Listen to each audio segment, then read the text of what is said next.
विशेष कार्यक्रमासाठी आज सर्वजण आपण या ठिकाणी उपस्थित आहोत। सर्वप्रथम आपले संपूर्ण हॉस्पिटलचे डॉक्टर्स टीम, आज आलेले आपले पेशंट आणि पेशंटचे नातेवाईक आणि त्याचबरोबर नेहमी आपल्या सोबत असणारे आपल्या सर्वांचे लाडके पत्रकार बंधू या ठिकाणी उपस्थित आहेत। सर्वांचे हार्दिक हार्दिक स्वागत। आणि आजचा हा जो विशेष जागतिक लिव्हर दिनानिमित्त हा कार्यक्रम आपण या ठिकाणी ठेवलेला आहे, त्यामध्ये आपल्यासोबत इथून बरे होऊन गेलेले काही रुग्णही या ठिकाणी उपस्थित आहेत। त्यांच्यासाठी एकदा जोरदार टाळ्या होऊन द्या आणि त्यांचं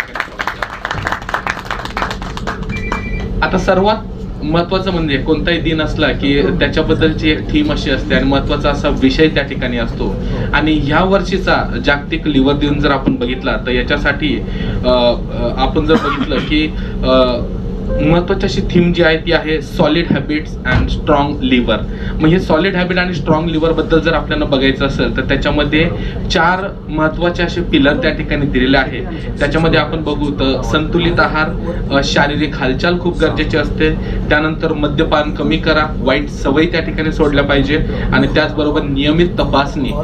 यकृत जरी रोज आपल्याशी बोलत नसेल, जसं थंडीचा खोकला रोजच येतो, त्याच प्रकारे यकृत जर त्रास सहन करतं तर त्याचा अर्थ असा नाहीये की आपण त्याला वारंवार त्रास दिलाच पाहिजे।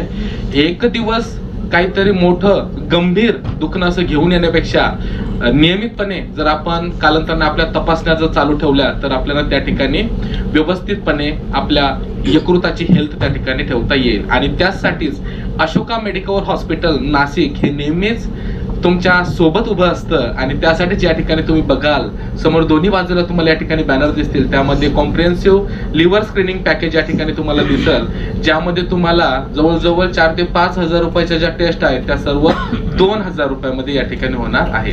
तर आजच्या या कार्यक्रमासाठी उपस्थित असलेल्या सर्व डॉक्टर्स मान्यवरांना मी विनंती करतो की त्यांनी या ठिकाणी स्टेजवर आसनस्थ होत आहेत। या कार्यक्रमासाठी आपल्या हॉस्पिटलचे केंद्र प्रमुख अनुप त्रिपाठी सर या ठिकाणी उपस्थित आहेत, डॉक्टर संदीप पाटील सर या ठिकाणी उपस्थित आहेत, अमोल शिंदे सर या ठिकाणी उपस्थित आहेत, सोम दोशी सर या ठिकाणी उपस्थित आहेत, त्याचबरोबर डॉक्टर अमोल जाधव सर या ठिकाणी उपस्थित आहेत। सर्वांना विनंती करतो की त्यांनी या ठिकाणी स्टेजवर यायचं आहे।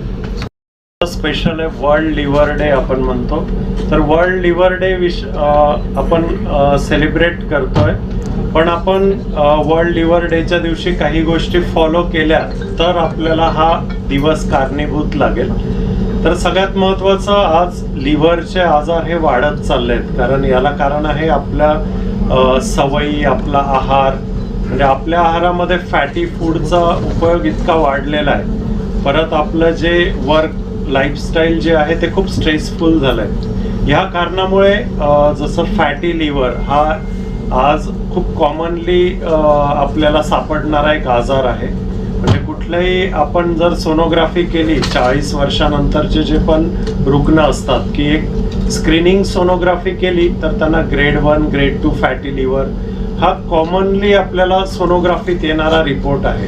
आणि बऱ्याच वेळेला आपण या गोष्टीकडे दुर्लक्ष पण करत असतो।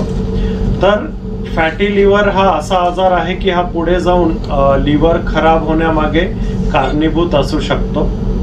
तर आपल्याला लिव्हर सेफ करण्यासाठी काही गोष्टींचा आत्ताच काळजी घेणं गरजेचं आहे, जसं की आपला आहार, म्हणजे याच्यामध्ये फॅट कमी करणं किंवा फळांचा भाज्यांचा वापर जास्त असणं किंवा रेग्युलर एक्सरसाइज, म्हणजे रोज 30 ते 45 मिनिट चालणं, रेग्युलर स्क्रीनिंग हे खूप फायद्याचं असतं ॲक्च्युली। म्हणजे आपण दर 6 महिन्याला काही टेस्ट करून घेणं की जेणेकरून आपला जो आजार आहे तो अर्ली स्टेजमध्ये डिटेक्ट होतो आणि तो रिव्हर्स पण कम्प्लिटली करता येतो। त्यामुळे हे स्क्रीनिंग पॅकेजेस आम्ही अशोका मेडिकवरमध्ये चालू केलेले आहेत। तर हे स्क्रीनिंग आपल्या हेल्थसाठी खूपच फायदेमंद असतं। त्यानंतर ज्या पेशंटमध्ये लिव्हर सिरोसिस हा एक गंभीर आजार आढळून येतो, तर सुरुवातीला असं होतं की लिव्हर सिरोसिसचं डायग्नोसिस झालं की त्या पेशंटचं लाईफ हे लिमिटेड असायचं, म्हणजे 1 वर्ष, काही 2 वर्ष, काही पेशंट खूपच चांगले फॉलोअप असेल तर 3 ते 4 वर्ष, याच्या पलीकडे लिव्हर सिरोसिसचे पेशंट जगायचेच नाही। परंतु लिव्हर ट्रान्सप्लांट नंतर हे पूर्ण सिनारिओ बदललेला आहे। म्हणजे याच्यानंतर पेशंटचं लाईफ स्पॅन हे जवळजवळ नॉर्मल झालेलं आहे। काही पेशंट 10 वर्षापेक्षा जास्त कालावधी अगदी नॉर्मल लाईफ जगतात। आणि नॉर्थ महाराष्ट्रामध्ये अशोका मेडिकवरने एक मोठी झेप घेतलेली आहे त्यांनी लिव्हर ट्रान्सप्लांट सुरू केलं आणि अवघ्या 30-40 दिवसात 3 सक्सेसफुल लिव्हर ट्रान्सप्लांट हे पार पाडलेले आहेत. त्याच्यातलं एक लिव्हर ट्रान्सप्लांट हे एअरलिफ्ट करून करण्यात आलेलं होतं. ती न्यूज तुम्ही ऐकलीच असेल. आणि सगळ्यात महत्त्वाची गोष्ट म्हणजे लिव्हर ट्रान्सप्लांट नंतर जो रिझल्ट येतो तो बऱ्यापैकी चमत्कारिक आहे. म्हणजे माझे एक पेशंट आहे ज्यांना लिव्हर ट्रान्सप्लांटच्या अगोदर पोटात पाणी भरणं, पायाला सूज येणं किंवा रोजचं कामं करताना थकवा जाणवणं, परंतु लिव्हर ट्रान्सप्लांट नंतर अवघ्या 3 महिन्यानंतरच त्यांनी मला विचारलं की सर मी माझ्या शेतीच्या कामांना जाऊ शकतो का. आणि ते जाऊन पण त्यांनी सुरुवात केलेली आहे. ते पेशंट तुम्हाला सांगतीलच, पण एवढा ड्रामॅटिक रिस्पॉन्स आपल्याला लिव्हर ट्रान्सप्लांट मधून मिळतो. त्यामुळे जे पण लिव्हर सिरोसिसचे पेशंट आहेत ज्यांना ऍडव्हान्स असा लिव्हर सिरोसिसचा आजार आहे तर त्यांनी नक्कीच लिव्हर ट्रान्सप्लांटचा ही उपचार पद्धती कन्सिडर केली पाहिजे. आणि अशोका मेडिकवर मध्ये एक मोठी टीम आहे. बेसिकली 3 गॅस्ट्रोएंट्रोलॉजिस्ट आहेत जे की हिपॅटॉलॉजी मध्ये ट्रेंड आहेत. त्यानंतर आपल्या इथं ट्रान्सप्लांट सर्जन्सची एक टीम असते. आपल्याकडे 24 आवर्स काम करणारे रेसिडेंट आहेत. म्हणजे असं होत नाही की पेशंट म्हणजे विना देखरेखीखाली किंवा जे पण 24 आवर्स लोक बघतात त्यांना they are all above MD medicine level. त्यामुळे ती केअर त्यांना मिळते. आयसोलेटेड ICU आहे आपल्याकडे, अॅनास्थेशिया बॅकअप आहे. त्यामुळे एक चांगली टीम आपल्या अशोका मेडिकवर इथे बनलेली आहे. आणि ह्या टीममुळे ट्रान्सप्लांटचा जो आउटकम आहे तो इम्प्रूव्ह व्हायला खूप मदत झालेली आहे. आपले मागच्या ज्या पण केसेस झाल्या त्याच्यात 100% रिस्पॉन्स रेट होता. पेशंटला डिस्चार्ज हा 7व्या म्हणजे लास्ट मिनिमम 7 डेला आम्ही पेशंट डिस्चार्ज केलेला आहे, जो की अतिशय चालता फिरता आणि चांगल्या अवस्थेत पेशंटला डिस्चार्ज दिलेला आहे. त्यामुळे लिव्हर ट्रान्सप्लांट कन्सिडर करताना नक्कीच जेही पेशंट लिव्हर सिरोसिसचे आहे त्यांना अर्ली स्टेजेसमध्ये ह्या गोष्टीचा विचार करायला हरकत नाही. Thank you very much. खूप लाख मोलाचे मार्गदर्शन या ठिकाणी आम्हा सर्वांना लाभलेले आहे. आणि जसे की तुम्ही सांगितलं आणि तुम्ही ऐकलं असेल की एअरलिफ्ट करून जे लिव्हर ट्रान्सप्लांट या ठिकाणी करण्यात आलं होतं, जर त्याचा आपण म्हणजे असा संपूर्ण प्रवास जर बघितला, अचानकपणे ठरलेला निर्णय, नातेवाईकांची तयारी आणि त्यानंतर हॉस्पिटलच्या प्रशासनाने घेतलेली योग्य काळजी, त्यामुळे एअरलिफ्ट करून लिव्हर इथपर्यंत पोहोचवण्यात आलं आणि रिस्पॉन्सही खूप चांगला त्या ठिकाणी होता. आणि त्याचबरोबर हॅट्रिक लिव्हर ट्रान्सप्लांटची हॅट्रिक या ठिकाणी सलग 2 महिन्याच्या काळामध्ये या ठिकाणी घडलेली आहे. आणि खरंच ही अभिमानास्पद बाब आहे आणि यामुळे खरंच खूप साऱ्या रुग्णांना या ठिकाणी याचा फायदा त्या ठिकाणी होत आहे. यानंतर मी डॉक्टर सोम जोशी सर यांना विनंती करतो की त्यांनी या ठिकाणी मार्गदर्शन करावं. जसं डॉक्टर संदीप सरांनी सांगितलं त्याप्रमाणे आपण लिव्हरच्या बद्दल काळजी घेतच आहोत. त्याच्यामध्ये सगळ्यात महत्त्वाची दुसरी गोष्ट मी सांगू इच्छितो की रेग्युलर फॉलोअपमध्ये आपल्याला आपण लिव्हरच्या बद्दल एक विशेष तपासणी म्हणतात तर फायब्रोस्कॅन नावाची तपासणी आपण रेग्युलर बेसिसवर करत असतो. आणि आज मी सांगू इच्छितो की आज तुम्ही आत्ता इथं आहेत, पण आज आम्ही सकाळपासून जवळपास 100 लोकांचे SBIचे इथं फायब्रोस्कॅन केलेले आहेत. म्हणजे आम्ही आमच्या लेवल आणि तेही फ्री ऑफ कॉस्टमध्ये. म्हणजे फक्त ॲज अ व्यावसायिकता नाही, एक सामाजिक बांधिलकी म्हणून अशोका मेडिकवर तर्फे आम्ही ऑलमोस्ट दर 15 दिवसाला सगळ्या ठिकाणी कॅम्प्स घेत असतो आणि मॅक्झिमम लोकांना एज्युकेट करून त्यांच्या लिव्हरची काळजी घेण्याचा प्रयत्न करतो. फायब्रोस्कॅन ही तपासणी आपल्याला रेग्युलरली आपण करत असतो आणि या फायब्रोस्कॅन तपासणीमध्ये आपल्याला लिव्हरचं डॅमेज किती आहे आणि त्यानुसार आपल्याला अजून एक्स्ट्रा काही काळजी घ्यायची आणि किंवा कोणते पेशंट जास्त प्रोन आहेत त्या पेशंटचं आपल्याला ओळख पटवू शकतो. आणि अशा पेशंटला आपण विशेष काळजी घेतली, जशी वजन कमी करणे, आहारावरती नियंत्रण आणणे आणि आहारामधले कार्बोहायड्रेट आणि फॅट यांचं प्रमाण कमी करून योग्य संतुलित आहार घेणं, या गोष्टींबद्दल आम्ही विशेष काळजी घेतो. आणि जसं आम्ही इथं विशेषतः नमूद करू इच्छितो की ॲज अ टीम म्हणून काम करतो. जसं फक्त गॅस्ट्रोएंट्रोलॉजी आणि सर्जन नाही तर आपल्याला इथं ॲनेस्थेशियाची एक सॉलिड टीम आहे आणि ॲनेस्थेशिया बरोबरतीच आपल्याला पॅथॉलॉजिस्ट जे आहेत ते जे एक्सपर्ट्स आहेत त्यांची पण आपल्याला इथं सॉलिड टीम आहे. त्यामुळं ॲज अ संपूर्ण पेशंट फक्त एका बाजूने न बघता संपूर्ण बाजूनी बघण्याची जी आमची वैशिष्ट्य आहे त्यामुळं आमच्याकडे रिझल्ट चांगले आहेत. आणि त्यामुळंच माझी इच्छा आहे की सगळ्यांचं अर्ली स्टेजमध्येच निदान व्हावं आणि ट्रान्सप्लांट मॅक्झिमम लोकांना लागू नये. ह्या इच्छेनुसार मी आजचं एक शॉर्टमधलं संपवतो. आणि खरंच टीमवर्क शिवाय संघीय कार्याशिवाय हे काही शक्य नसतं. आणि जसं की आता सरांनी नमूद केलं या ठिकाणी राईट फ्रॉम ॲनेस्थेशियापासून तर आपल्याकडे या ठिकाणी ॲनेस्थेशियाची टीम अवेलेबल आहे. आणि त्याचबरोबर आज आपल्या कार्यक्रमामध्ये डॉक्टर संदीप भंगारे सर या ठिकाणी उपस्थित आहे. आणि त्याचबरोबर आपल्या GI surgeon doctor Sandeep Sabnis सरही आपल्यामध्ये या ठिकाणी उपस्थित आहेत. आणि आपण जर बघितलं तर हे सर्व जे काही surgeon, gastroenterology team, residential doctor, anaesthesia team आणि पॅथॉलॉजिस्टमध्ये डॉक्टर संदीप कांबळे सर आपल्यासोबत उपस्थित आहेत. तर हे सर्व ज्या टीम्स आहेत ह्या फुल time Ashoka Medicover hospital Nashik या ठिकाणी उपलब्ध आहे. आणि त्याचबरोबर जर बघा तर डेडिकेटेड ट्रान्सप्लांट ICU सेपरेट आहे. त्या ठिकाणी डिप्लॉय केले जाणारे नर्सेस सेपरेट आहे. 24/7 चा बॅकअप त्या ठिकाणी आहे. आणि त्याचबरोबर डॉक्टरांची सर्व टीम आहे देखरेखीखाली. आणि पेशंटला बघण्यासाठी ऑन ड्युटी डॉक्टर सुद्धा 24/7 वेगवेगळ्या शिफ्टमध्ये त्या ठिकाणी असतात. आणि आपल्याकडे डायग्नोस्टिक विभागही त्या ठिकाणी स्वतंत्र असल्यामुळे आणि प्रशस्त असल्यामुळे या ठिकाणी कोणत्याच गोष्टीसाठी बाहेर जाण्याची गरज नाही. एकाच छताखाली सर्व फॅसिलिटी अवेलेबल असल्यामुळे आपल्याला या ठिकाणी योग्य प्रकारे आणि चांगल्या रिस्पॉन्सने त्या ठिकाणी liver transplant Ashoka Medicover hospital Nashik या ठिकाणी करता येते. आणि या सर्व गोष्टींमध्ये लिव्हर ट्रान्सप्लांटचा ज्यावेळेस संबंध येतो तर याच्यामध्ये मेन जी कॅप्टन बॉडी आहे ती कॅप्टन बॉडी म्हणजे आपली गॅस्ट्रोएंट्रोलॉजी डिपार्टमेंटचीच असते. आणि मग त्यामुळेच या संघाच्या नेतृत्वाखाली या ठिकाणी सर्व लिव्हर ट्रान्सप्लांट या ठिकाणी पार पाडले जातात. आता यानंतर आमचे पुढचे गॅस्ट्रोएंट्रोलॉजी डॉक्टर अमोल शिंदे सर यांना विनंती करतो की त्यांनी या ठिकाणी मार्गदर्शन करावं.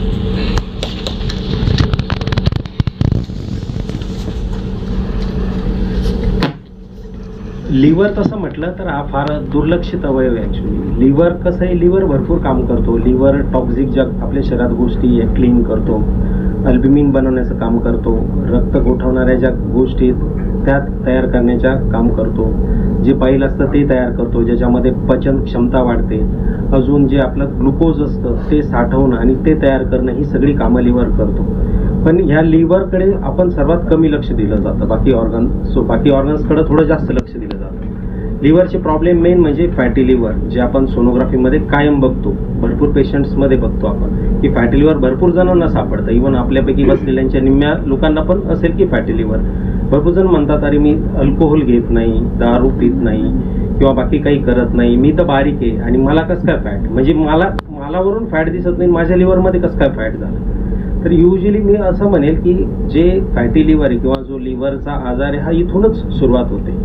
मेन जो लिव्हरचा प्रॉब्लेम आहे हा बिअर बार किंवा याच्यापासून चालू होत नाही, हा आपल्या लग्न समारंभ, पार्टी आणि खाण्यातून चालू होतो. मेन म्हणजे आपले जे खाण्याचे घटक आहे, हाय शुगर, कार्बोहायड्रेट्स, हाय फॅट, इथूनच ह्या सगळ्या गोष्टी चालू होतात. आणि दुसरं सोफा आणि बेड. आपलं जर दिनमानाचं जर आयुष्य जर आपण बघितलं, म्हणजे भरपूर जणांच्या बाबतीत असंच असेल, घरात आपण निघालो, लिफ्टनी खाली आलो, कारमध्ये बसलो, कारमधून ऑफिसला गेलो, ऑफिसमध्ये चेअरला मध्ये बसलो, चेअरमधून परत जेवण केलं, तिथं टेबलला बसलो, परत चेअर, परत लिफ्ट, परत कार आणि घराचा बेड. हे सोडून ही जी सेडेंटरी लाईफस्टाईल झालेली आहे त्याच्यामुळे संपूर्ण लिव्हरचे प्रॉब्लेम हे वाढत चाललेले आणि याच्यामध्येच फर्दर प्रॉब्लेम होऊन सिरोसिस आणि नंतर लिव्हर डॅमेज होऊन परत हे तयार होतं, म्हणजे लिव्हर डॅमेज होऊन मग आपल्याला बाकीच्या गोष्टी कराव्या लागतात. तर म्हणून लिव्हरच्या म्हणजे आपल्या यकृत याच्या आरोग्याकडे सर्वांनीच लक्ष दिलं पाहिजे. म्हणजे दररोज व्यायाम करणे, मेन म्हणजे कार्बोहायड्रेट्स कमी घेणे, प्रोटीन्स वाढवणे आणि अल्कोहोलचं सेवन नाही करणे, ज्यांना शुगर आहे त्यांनी शुगर कंट्रोल करणे, ह्या सगळ्या गोष्टी याच्या संदर्भात मी सांगू शकतो की ह्या करणं गरजेचे आहे. आणि लिव्हरच्याच संदर्भात आम्ही आता जे स्क्रीनिंग पॅकेज चालू केलं आहे, लिव्हर स्क्रीनिंग पॅकेज, ह्याच कारणासाठी की ह्यामध्ये आम्ही सगळ्या गोष्टी ठेवलेल्या आहेत. लिव्हर फंक्शन टेस्टपासून सोनोग्राफी आणि गरज पडली तर फायब्रोस्कॅन, या सगळ्या गोष्टी आम्ही ठेवलेल्या आहेत. तर आता सध्याला तरी मी एवढं सांगू शकतो की आमची जी टीम आहे ही नॉर्थ महाराष्ट्रामध्ये सर्वात बेस्ट टीम आहे. जसं बाकीच्यांनी सांगितलेलं असेल की नॉर्थ महाराष्ट्रामध्ये एवढे exclusive gastroenterologist, liver surgeon, GI surgeon, intensivist, even आमचे जे रजिस्ट्रार आहेत हे पण त्यांचं ट्रेनिंग घेतात गॅस्ट्रोएंट्रोलॉजीमध्ये. म्हणजे एवढी एक्सक्लुझिव्ह ट्रेन तुम्हाला दुसरीकडे कुठेच भेटणार नाही. तर अशा दृष्टीने आम्ही संपूर्णपणे जे आपलं लिव्हरचं हेल्थ आहे किंवा जे GI हेल्थ आहे त्यासाठी आम्ही काम करतो आहोत. तर त्या संदर्भात मी आपल्याला एवढंच सांगू इच्छितो की जर असे काही जर रुग्ण असतील की ज्यांना असं लिव्हरच्या पद्धतीने असेल तर डेफिनेटली ही टीम त्यांना सहकार्य करू शकेल. एवढंच मी बोलू इच्छितो. धन्यवाद सर. आणि खूपच महत्त्वाचा असा मुद्द्याबद्दल तुम्ही या ठिकाणी सांगितलं, सेडेंटरी लाईफस्टाईल. तर मग त्यामुळं जसं solid habits and stronger liver, तर याच्यामध्ये आपल्या शरीराच्या हालचालीचंही त्या ठिकाणी तेवढंच महत्त्व त्या ठिकाणी आहे. आता बरेचशे वेळ झाले आपण चर्चा करत आहोत की नेमकी लिव्हरचं काम कसं असतं, लिव्हर खराब कसं होतंय आणि कशा प्रकारच्या फॅसिलिटीज आपल्याकडे आहे. तर आता सर्वात महत्त्वाचं म्हणजे लिव्हर ट्रान्सप्लांट म्हणजे नेमके काय, आणि याबद्दल तुमच्या मनामध्ये जे काही गैरसमज असतील त्याबाबत बोलण्यासाठी मी इथं आमंत्रित करेल डॉक्टर अमोल जाधव सर, जे या ठिकाणी लिव्हर ट्रान्सप्लांट सर्जन, यांच्यासाठी जोरदार टाळी देऊन या ठिकाणी स्वागत करायचं.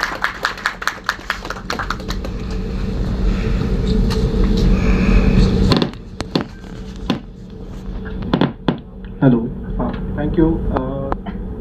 मेडिकल हॉस्पिटलमध्ये मागच्या आता एक 2 महिन्यामध्ये जवळपास आपण 3च्या वरती ट्रान्सप्लांट झालेले आहेत तिथे. तर सगळेजण म्हणतात की लिव्हर खराब झाल्यानंतर ट्रान्सप्लांट करायची गरज असते, पण एक्झॅक्टली सगळ्यांचं लिव्हर कधी खराब होतं किंवा किती वेळ लागतो, आणि खरंच प्रत्येकाचं जे लिव्हर खराब झालं असतं त्याला ट्रान्सप्लांट करायची गरज असते का, तर ह्या सगळ्या गोष्टींची आपण पडताळणी करत असतो.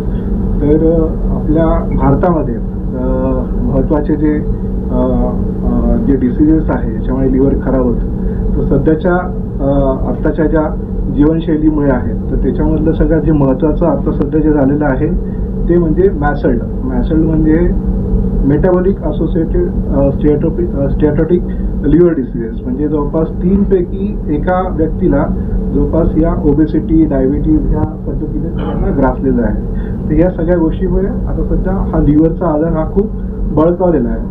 असं म्हणतात की आपलं इंडिया हे डायबिटीजचं एक माहेरघर झालेलं आहे, it's the capital of the world. So त्याच्यामुळे हा मॅसल्ड हा जो आपला जो हे आहे डिसीज आहे हा बऱ्यापैकी खूप कॉमन झालेला आहे.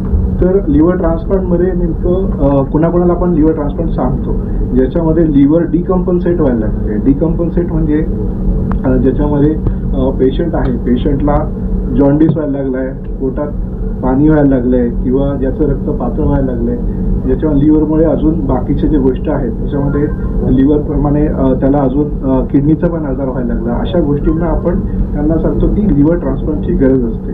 तर एक्झॅक्टली आता लिव्हर ट्रान्सप्लांट म्हणजे नेमकं काय, तर आपल्या सगळ्यांना माहिती आहे की लिव्हर ट्रान्सप्लांट म्हणजे जे खराब झालेलं लिव्हर आहे ते काढायचं आणि त्याच्या जागी नवीन लिव्हर बसवायचं. आता हे नवीन लिव्हर आपल्याला कोणाकडून भेटतं, आता सांगितलं जसं एक जे कॅडॅव्हरिक डोनेशन आहे, जसं ब्रेनडेड डोनेशन, जसं आपण म्हणतो की एखादा मेंदूमृत माणूस झाला की त्याच्यानंतर मग त्याच्या नातेवाईकांना आपल्याला काउन्सिलिंग करायची असते, ह्या गोष्टी करायच्या असतात, त्याच्यानंतर मग त्या गोष्टी होत असतात. तर आत्ताच्या इंडियामध्ये सगळ्यात जास्त आपल्या याच्यामध्ये डोनेशन जे आहे कॅडॅव्हरिक डोनेशन हे बऱ्यापैकी कमी आहे. तर घरातले जे माणसं असतात ते आपल्याकडं डोनेट करतात त्याच्यामध्ये.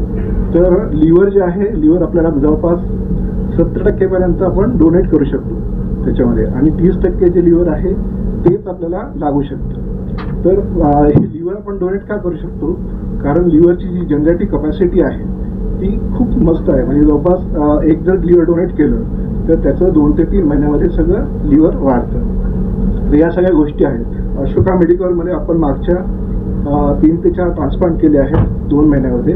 त्यापैकी जवळपास 70 ते 80% आपण सगळे जे आहेत ते लिव्हिंग डोनर केलेले आहेत, आणि त्यातले बाकीचे जे उरलेले आहेत ते कॅडॅव्हरिक डोनेशन आहे. आणि आपला जवळपास इथला जो सक्सेस रेट आहे तो जवळपास 100% आहे. आता मला अशी अपेक्षा आहे की इथली जी सगळी जी टीम आहे ही आपली परिपूर्ण झालेली आहे, आणि वी आर व्हेरी हॅपी की सगळ्या गोष्टी आपण पुढे घेऊया. खूप खूप धन्यवाद सर. आणि आता यानंतर मी डॉक्टर संदीप सबनीस यांना विनंती करतो की त्यांनी या ठिकाणी आम्हाला सर्जरी साईटचं मार्गदर्शन करायचं आहे.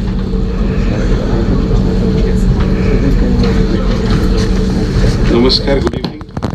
पुन्हा एकदा आपलं अशोका मेडिकलमध्ये स्वागत. लिव्हर डे महत्त्वाचा दिवस आहे. आपण लिव्हरच्या सगळ्या आजाराबद्दल किंवा आपल्या सवयीनुसार, लाईफस्टाईलनुसार कशा लिव्हरच्या समस्या वाढत चालल्या त्याच्याबद्दल ऐकला.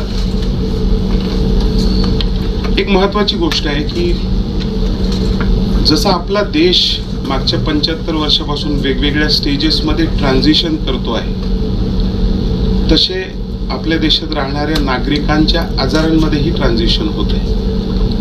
आपण स्वतंत्र झालो किंवा बरेचशा जे आता 50च्या आसपास पोहोचले त्यांनी जर लहानपणीच्या गोष्टी आठवल्या तर तुम्हाला आठवेल क्षयरोग किंवा कुष्ठरोग किंवा पोलिओ किंवा डांग्या खोकला, म्हणजे इन्फेक्शियस डिसीज, जीवाणूंपासनं विषाणूंपासनं होणाऱ्या डिसीजवर आपलं जास्त लक्ष असायचं. सरकारी पातळीवर असू द्या किंवा प्रायव्हेट पातळीवरही असू द्या.